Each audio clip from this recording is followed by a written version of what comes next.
대치맘, 대치키드, 그리고 학군지. 정말 문제일까요? 오늘 이 뜨거운 문제를 한번 솔직하게 이야기해 볼게요.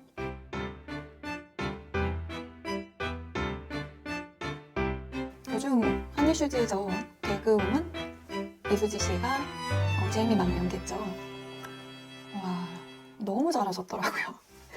저는 사실 대치 살진 않아요. 그런데 만만치 않은 학군지에 산다고는 할 수 있을 것 같아요.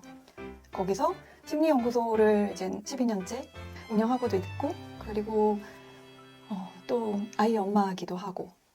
그래서 대치맘이라 불리는 분들의 마음이 어떨까 좀 많이 생각해 봤어요. 그리고 제가 그동안 봤던 경험을 조금 녹여보려고 했습니다. 그래서 제가 질문을 몇 개 추려봤는데 한번 들어보실래요? 대치맘으로 묘사되는 마음들 정말 문제가 많나요? 대치맘이라는 단어가 되게 부정적인 의미로만 쓰이는 경우가 많은 것 같아요. 근데 저는 분명히 다르게 보고 싶습니다. 사실 자녀 교육에 열정적인 부모들이 모여 있는 곳이 대치동이고 그 열정이 때로는 극단적으로 표현되기도 하죠. 하지만 문제가 많다라고 단순히 단정 짓기보다는 그 열정이 어떻게 발현되는지가 중요하다고 생각을 해요. 좋은 방향으로 가면 자녀를 위한 든든한 지원군이 되지만 과열되면 아이에게 스트레스가 될 수도 있겠죠. 결국 중요한 건 아이의 개별적인 성향과 적성을 존중하면서도 부모의 역할을 잘 조율하는 것이 아닐까 싶어요. 문제가 있다기보다 정말 존경할 만한 분들도 있고요. 정말 돈으로만 모든 걸 해결하시려는 분들도 분명히 있으세요. 핵심은 제가 보기엔 그렇더라고요. 정말 아이를 위한 것인지 아니면 내 아이가 어떻게 보여지는 것을 신경을 쓰는 것인지 이 두 가지 핵심이 너무 달라요. 그래서 내가 정말 내 아이가 정말 행복하길 바란다면 내 아이가 너무 불행할 수 있는 항목들에 대해선 많이 생각을 해봐야 되잖아요. 그런데 아이에게 지나친 선행을 시킨다라는 게 아이의 미래를 위해서 굉장히 도움이 되는 것이다 라고 진심으로 생각을 하시면 하실 수 있죠. 대치키드, 대치동, 즉 학군지 아이들은 모두 성공하나요? 대치동에서 교육을 받은 아이들이 모두 성공한다면 세상에 실패하는 사람은 거의 없어야겠죠. 하지만 현실은 그렇지 않아요. 학군지 교육 시스템이 분명히 장점이 있지만 결국 성공 여부를 결정하는 것은 아이 스스로의 역량, 가치관, 그리고 환경이 조화를 이루는가에 달려 있다고 생각을 합니다. 좋은 교육을 받았다고 해도 자신이 원하는 길을 찾지 못하면 만족스러운 삶을 살지 못할 수도 있고, 반대로 학군지 밖에서 자란 아이들도 자신의 길을 개척해서 멋진 삶을 살아가기도 해요. 그래서 중요한 건 어떤 환경에서 자랐느냐 보다는 어떤 태도로 세상을 살아가느냐 라고 생각합니다. 세 번째 질문. 상담 오래 했잖아요. 그 상담 중에 진상이라고 생각했던 경우가 있었나요? 솔직히 상담을 하다 보면 정말 다양한 유형의 부모님, 다양한 유형의 학생들을 만나게 돼요. 그리고 어려운 경우도 있어요. 예를 들어서 상담을 받으면서도 제가 하는 상담은 대부분 이제 10회기, 20회기의 상담보다는 검사 결과를 가지고 베이스로 해서 하는 상담을 많이 하는데 저는 이미 이 상담 속에서 자신의 답을 정해놓고 원하는 대답만 듣고 싶어하는 경우, 혹은 상담이 아이를 위한 것이 아니라 부모님의 불안을 해소하기 위한 수단이 될 때가 있어요. 조금 더 자세하게 말씀드리면 아이에 대해서 검사를 하고 이 결과를 쭉 말씀을 드리는데 좀 불행히도 그 아이가 불안이 굉장히 높게 뜬 아이였어요. 너무 똘똘하고 너무 괜찮은 아이인데 굉장히 불안해 있더라고요. 심리연구소잖아요. 그러니까 아이의 불안에 대해서 언급을 할 수밖에 없죠.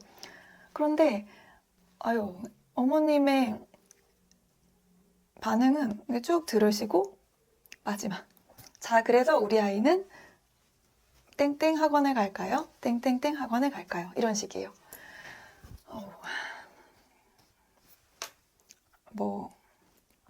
그쵸. 학원을 안 갈 수는 없는 세상인 것 같아요.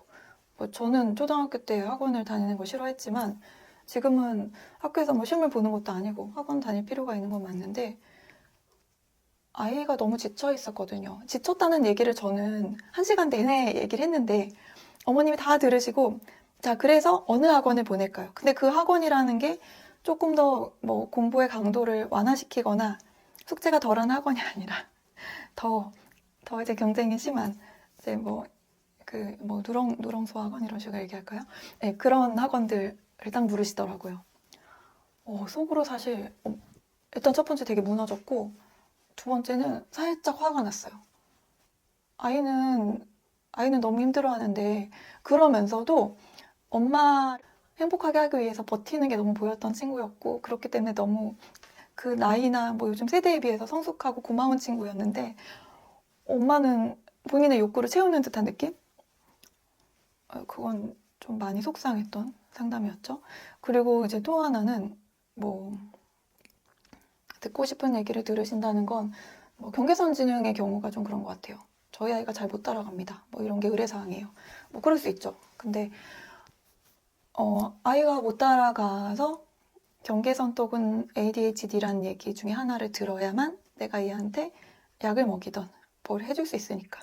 근데 뭐 그게 뭐 완전히 잘못됐다고는 볼 수 없지만 저희는 병원이 아니라 저는 진단이 중요하지 않거든요. 이 아이가 경계선진흥, ADHD 이런 그 레이블을 가지는 게 중요한 게 절대로 아니고 이 아이한테 중요한 건 지금 지능이 뭐 경계에 있지만 이게 올라갈 가능성이 있는지 그러려면 어떤 노력을 해야 되는지 그리고 뭐 ADHD라고 하면 이 아이의 주의력 결핍 증상이 어떤 방향으로 나오는지 그런 거기에 대해서 어떤 솔루션을 제시를 하고 이게 무조건 약을 먹는 게 아니라 어떤 시도를 좀 해봐야 되는지 그리고 이 아이가 할 수 있는 거 그런데 잘 안 되는 거 어디까지 부모가 이해를 해줘야 되는지 교사들이 이해를 해줘야 되는지 이것에 대해서 열심히 말씀드리는데 마지막 약 처방 되나요? 어디 갈까요? 어느 병원 추천해 주세요. 뭐 병원이야 추천해 드릴 수 있죠. 근데 제가 말씀드린 거 들으셨을까요? 라는 게 정말 너무 이렇게 제 내면의 소리를 올려놨었어요. 이게 뭐 진상이라고 표현하고 싶진 않아요. 각자 이제 부모의 역할을 자기 방식대로 하는 거니까 저한테는 그걸 판단할 권리도 없고 그리고 각자의 삶은 모두 다 이유가 있더라고요. 하지만 그래도 속상했던 어떤 상담의 경우들 찐으로 좀 나왔네요. 학군지에서 아이를 키우지 않으면 아이는 인생을 망치게 될까요? 절대 그렇지 않습니다. 학군지가 중요한 요소일 수는 있어요. 그건 무시 못해요. 그런데 아이의 인생을 결정짓는 절대적인 기준은 아니에요. 좋은 환경에서 배우는 건 분명 도움이 되지만 그것만으로 인생이 망가지거나 성공이 결정되지는 않아요. 학군지에서 키우지 않아도 아이가 건강한 가치관을 가지고 스스로 성장할 수 있도록 도와준다면 어디에서든 충분히 좋은 결과를 만들어낼 수 있어요. 자,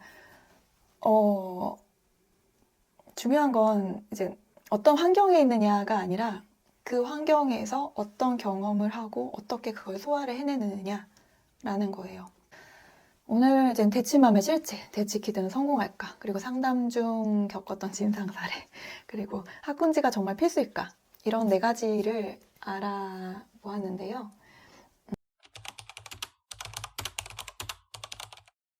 그런데 일단 부모가 되면요. 대부분은 아이를 위해 최선을 다하려고 노력을 해요. 전 그건 부인하지 않아요. 근데 그 방법에 대해서 더 서툰 사람도 있고 그리고 내 경험이 주가 됐기 때문에 내 경험을 기반으로 잡고 아이에게 하는 행동들이 뭐 아이를 힘들게 할 때도 있고 맞지 않을 때도 있고 부모와 아이가 뭐 되게 다양한 경우들이 있습니다. 저는 이제 심리연구소를 하니까 제가 주로 하는 역할은 아이에 대해서 전반적인 검사, 뭐 종합심리검사 비슷해요. 근데 뭐 저희만의 검사가 좀 있는데 그 검사를 하고 아이가 행복할 수 있는 방향을 찾아서 나름 제시를 하는 건데요. 중요한 건 이제 서로 적당히 편안하게 링크를 맞춰가는 과정이라고 생각을 해요. 예를 들어 부모가 정말 공부를 잘하는 게 인생의 목적이었고 그걸 통해 큰 성공을 거뒀고 그게 진실이라고 믿고 있다. 그렇다고 하면 아이도 어느 정도 공부를 해내려고 맞춰 나가는 방향으로 가야 된다고 생각을 해요. 거기서 부모가 나는 그랬지만 너는 아니니까 내가 완전히 내려놓겠다. 이게 오래 갈까요? 쉽지 않아요. 그래서 그런 제안을 전 드리지는 않고요. 다만 조금 중간에서 만날 수 있는 제안들을 많이 드리는 편이고 거기에는 지속적인 경험을 통해서 어떤 업그레이드가 계속 필요할 수 있는 거고요. 뭐 그리고 이런 친구들은 다행인데 뭐 실제로 저희 기간 뭐 1년, 2년 다니면서 어떤 이제 훈련을 받는 친구들도 있고 그 과정에서도 아예 저희는 그런 경우는 지속적으로 보게 되니까 아이들이 변화하는 걸 정말 눈으로 보게 되지만 동시에 어머님들이 아버님들이 변하세요. 옷차림도 변하고 아이를 대하는 말투도 변하고 가족 분위기가 바뀝니다. 이거는 너무 행복한 경험. 제가 이 일을 10년 넘게 해도 내담자 때문에 지친 적은 많이 없다고 할 수 있을 것 같아요. 뭐 이제 대한민국에서 이제 뭐 이것도 어쨌든 사업이니까 사업을 하면서 힘든 건 있는데 뭐 노동법도 힘들고 뭐 이제 선생님들도 제 마음 같은 선생님 만나는 것도 힘들고 뭐 이런 건 좀 사실 그 부분을 제가 되게 까다로워요. 저희 이제 가족을 뽑는 거. 그런데 그 외에 내담자들은 사실 저희는 정말 오픈되어 있거든요. 이런 사람도 있고 저런 사람도 있고 사람은 다 인생을 살아가는데 100명의 사람이 있으면 100개의 색깔이 있을 수 있어요. 이거는 어쩔 수 없습니다. 그건 저희가 받아들여야 되는 거고 최대한 노력하는 게 저희는 진단 구조가 아니다 보니까 당신은 이거입니다 라고만 얘기 진하게 하는 것보다 자 이거라고 병원에 가면 얘기를 들을 수 있어요. 그럼 병원에 이제 가셔야 될 것 같은데 어떤 준비를 해가실지 어떤 마음가짐과 또 어떤 검색어를 통해 어떤 설치를 하고 가실지 그리고 가서 의사 선생님께는 어떤 질문을 할지 뭐 이런 거 말씀드릴 때도 있고 아니면 뭐 병원 가면 이거는 사실 약물 처방으로 바로 갈 텐데 그 전에 저는 6개월간의 좀 개인적인 노력이 있었으면 좋겠다. 그 다음에 선택을 하셔라. 뭐 그런 말씀 드릴 때도 있고 제가 장담할 수 있는 거는 이해하려고 엄청 가서 노력을 많이 가까이 가 있고 그리고 그 사람의 모든 것들을 그 순간에는 많이 기억하려고 노력하고 이걸 통해 저희가 알고 이 필드에 있는 입장에서 드릴 수 있는 최선의 조언을 드리려고 노력하는 거 이건 뭐 장담을 할 수 있습니다. 뭐 이런 거죠. 그래서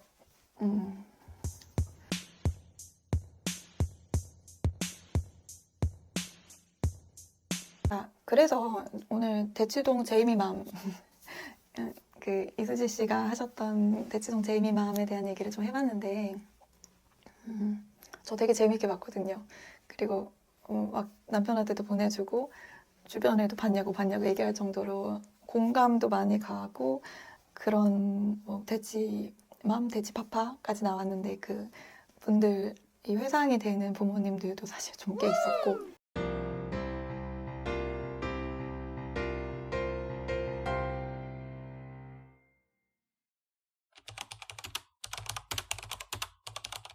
하고 싶은 얘기 너무 많고 제가 이거 영상 찍는 거 아시는 분들이 자꾸 잘 찍어보라고 말 느리다고 뭐라고 할 때도 있고 계속 그래요.